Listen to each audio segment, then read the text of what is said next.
Assalamualaikum warahmatullahi wabarakatuh. Sebelumnya, perkenalkan nama saya Ines Sera Aulia dengan NIM 2203102098 dari Prodi Manajemen kelas 2F. Di sini saya akan menjawab beberapa pertanyaan dari dosen saya, Ibu Wiwin Julianti SESPD MAK untuk ujian akhir semester 2 Statistik Bisnis 1. Berikut akan saya tampilkan video presentasi saya. Statistik bisnis adalah suatu proses analisis data yang digunakan untuk menganalisis dan menginterpretasikan data yang terkait dengan aspek bisnis dengan melibatkan pengumpulan, pengolahan, analisis, dan presentasi data untuk memberikan wawasan yang berguna dalam pengambilan keputusan bisnis. Fungsi statistik bisnis sebagai berikut. 1.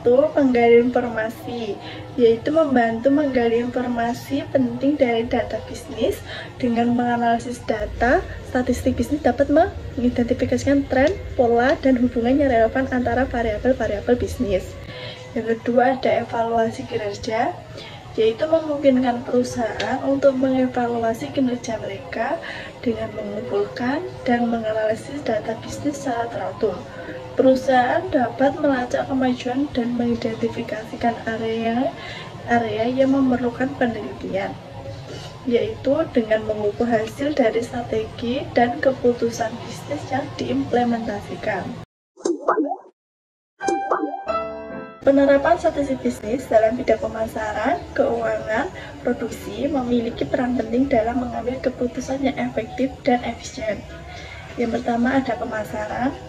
Dalam bidang pemasaran, statistik bisnis dapat membantu dalam menganalisis pasar, pemahaman perilaku konsumen, serta pengukuran efektivitas kampanye pemasaran. Beberapa penerapan statistik bisnis dalam pemasaran yaitu meliputi 1. Analisis statistik tentang preferensi dan kebutuhan konsumen yang dapat digunakan untuk mengidentifikasikan segmentasi pasar dan menentukan target pasar yang tepat. Yang kedua ada teknik survei dan pengambilan sampel statistik yang dapat digunakan untuk mengumpulkan data tentang kepuasan pelanggan, preferensi produk, dan persepsi merek. Dan yang kedua ada keuangan.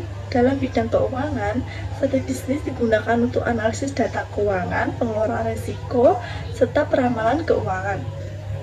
Beberapa penerapan statistik bisnis dalam keuangan yaitu 1. Analisis statistik yang dapat digunakan untuk mengevaluasi kinerja keuangan, perubahan, serta analisis rasio keuangan, analisis keuangan, dan analisis varian.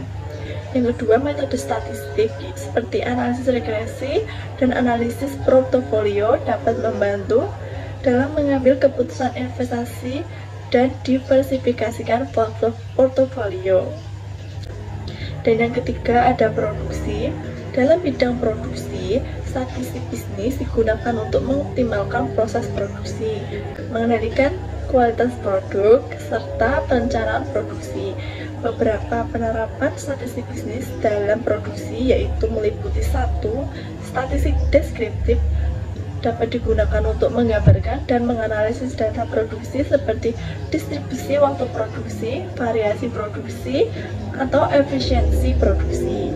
Yang kedua ada metode pengendalian kualitas statistik seperti pengambilan sampel inspeksi dan dapat digunakan untuk memantau dan memastikan kualitas produksi yang sesuai dengan standar.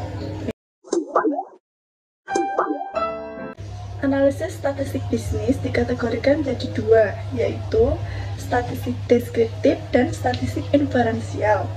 Yang pertama ada statistik deskriptif, yaitu tujuan untuk menggambarkan dan meringkas data secara numerik atau grafis. Metode ini digunakan untuk memberikan gambaran yang jelas tentang pola, distribusi, dan karakteristik data yang akan kita amati. Contoh misalkan Anda memiliki data penjualan harian selama 1 bulan dari sebuah toko, yaitu toko per hari contohnya. Anda dapat menggunakan statistik deskriptif untuk menghitung rata-rata penjualan harian, nilai penjualan maksimum dan minimum, serta menyusun grafik data untuk memperlihatkan perbandingan penjualan antara produk yang berbeda. Ini akan memberikan gambaran yang jelas tentang kinerja toko dalam periode tersebut. Yang kedua adalah statistik inferensial. Statistik inferensial ini digunakan untuk membuat kesimpulan, membuat perkiraan, atau mengambil keputusan berdasarkan data sampel yang diambil dari populasi yang lebih besar. Metode ini mengizinkan kita untuk membuat generalisasi atau menguji hipotesis tentang populasi berdasarkan informasi yang telah kita kumpulkan dari sampel tersebut. Untuk contoh statistik inferensial ini sendiri yaitu contohnya ada Pak Hari ingin mengetahui rata-rata tingkat kepuasan pelanggan di sebuah perusahaan. Daripada mengumpulkan data dari seluruh populasi pelanggannya, Pak Hari memilih untuk mengambil sampelnya dengan acak dari pelanggan dan menggunakan statistik inferensial untuk mengestimasikan rata-rata tingkat kepuasan pelanggan di seluruh populasi. Ya, dengan menggunakan teknik seperti interval kepercayaan, yaitu Pak Hari dapat mengambil kesimpulan tentang populasi berdasarkan sampel yang telah dia ambil.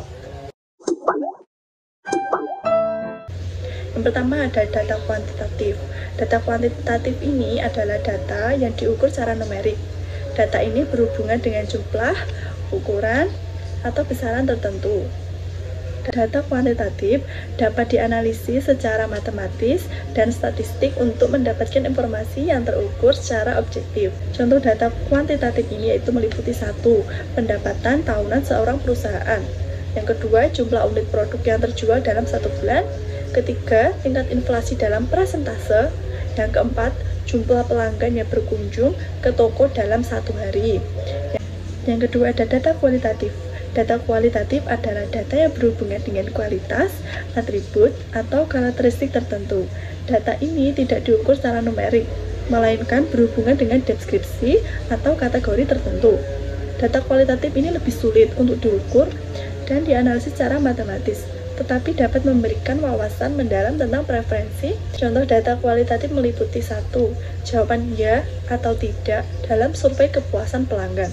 Yang kedua, jenis kelamin seperti laki-laki, perempuan dalam data demografis. Yang ketiga, peringkat kepuasan pelanggan yaitu antara baik, cukup, sedang, ataupun buruk. Yang terakhir ada ulasan produk dari pelanggan yaitu pujian, kritik, keluhan, maupun sarannya.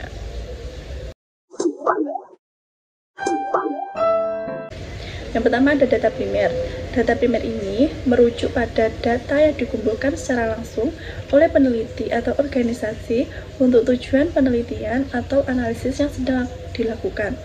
Data ini biasanya dihasilkan melalui metode pengumpulan data khusus yang dirancang untuk memenuhi kebutuhan penelitian tertentu.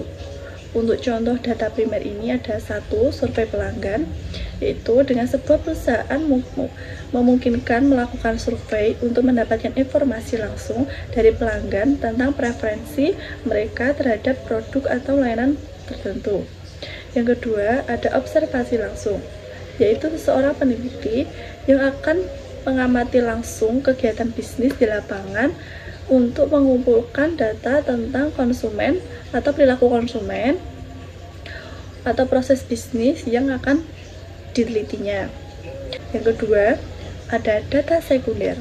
Data sekunder ini merujuk pada data yang telah dikumpulkan oleh sumber lain yang bertujuan mungkin berbeda dengan penelitian atau analisis yang sedang dilakukan. Data ini dapat diambil dari berbagai sumber, seperti publikasi, laporan pemerintah, database industri, atau data historis yang telah ada sebelumnya. Dan contoh dari data sekunder ini adalah data keuangan publik, yaitu laporan keuangan perusahaan yang tersedia secara publik yang dapat digunakan sebagai data sekunder untuk menganalisis kinerja keuangan perusahaan-perusahaan dalam industri tertentu. Yang kedua ada data pemerintah, yaitu laporan statistik pemerintah seperti data penjualan retail, data tenaga kerja, atau data produksi industri yang dapat digunakan sebagai data sekunder untuk menganalisis tren ekonomi dan industri. Yang pertama ada nominal. Pengukuran nominal adalah tingkatan paling terendah dalam skala pengukuran. Data nominal hanya memberikan identifikasi atau kategori tanpa adanya urutan atau tingkatan yang inherent atau lebih logis. Dalam pengukuran nominal, data hanya dapat diklasifikasikan ke dalam kelompok-kelompok yang berbeda. Untuk contoh nominal ini yaitu dengan jenis kelamin, laki-laki, perempuan, atau warna rambut, seperti pirang, coklat, hijau, biru, dan lain-lain. Yang kedua ada ordinal. Pengukuran ordinal ini menggambarkan data yang memiliki urutan atau tingkatan yang dapat dibandingkan, tetapi tidak memiliki perbedaan yang berarti antara tingkatan tersebut. Artinya, kita dapat mengurutkan data ordinal, tetapi tidak dapat mengatakan seberapa besar perbedaannya antara tingkatan tersebut. Untuk contoh pengukuran ordinal ini adalah 1. Tingkatan pendidikan, seperti TK, SD, SMP, SMA, diploma, dan sarjana. Yang ketiga ada interval. Untuk pengukuran interval ini memiliki sifat ordinal, tetapi juga memiliki perbedaan yang berarti antara setiap tingkatan. Selain dapat diurutkan, perbedaan antara tingkatan tersebut juga dapat diukur dan memiliki interpretasi yang bermakna. Skala interval memiliki titik nol yang mutlak. Yang pertama ada populasi. Populasi ini merujuk pada kelompok lengkap dari individu, objek, atau peristiwa yang memiliki karakteristik yang akan diteliti. Populasi adalah kumpulan besar yang ingin kita ambil kesimpulan tentangnya. Dalam banyaknya kasus, populasi sangat besar dan sulit untuk mengumpulkan data untuk seluruh populasinya. Oleh karena itu, kita dapat menggunakan sampel sebagai representasi dari populasi yang akan lebih besar itu. Contohnya, misalkan kita tertarik dengan mengetahui tinggi badan semua mahasiswa yang ada di universitas. Contoh aja Universitas Gadjah Mada itu. Populasi dalam hal ini adalah seluruh mahasiswa yang terdapat di Universitas Gadjah Mada yang memungkinkan mencapai ribuan atau lebih. Namun, karena tidak mungkin untuk mengukur tinggi badan semua mahasiswa di Gadjah Mada itu, kita bisa mengambil sampel sekelompok mahasiswa secara acak, misalnya dengan 100 orang saja, dan menggunakan data dari sampel ini untuk mengidentifikasikan tentang tinggi badan di seluruh populasi mahasiswa di Universitas Gadjah Mada tersebut. Yang kedua ada sampel.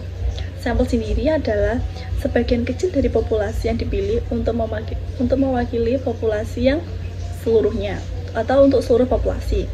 Pengambilan sampel ini yang baik harus dilakukan secara acak sehingga memberikan gambaran yang akurat tentang populasi yang ingin diteliti. Untuk contohnya yaitu jika kita ingin mengetahui preferensi pemilihan dalam suatu pemilihan umum, kita mungkin dapat mewawancarai semua pemilih.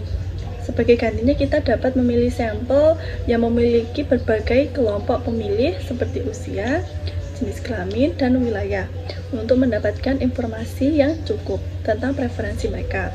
Misalnya dengan mengambil sampel acak yaitu dengan 1000 pemilih dari populasi yang terdiri dari 1 juta pemilih, kita dapat menggunakan data dari sampel ini untuk membuat perkiraan tentang hasil pemilihan di seluruh populasi.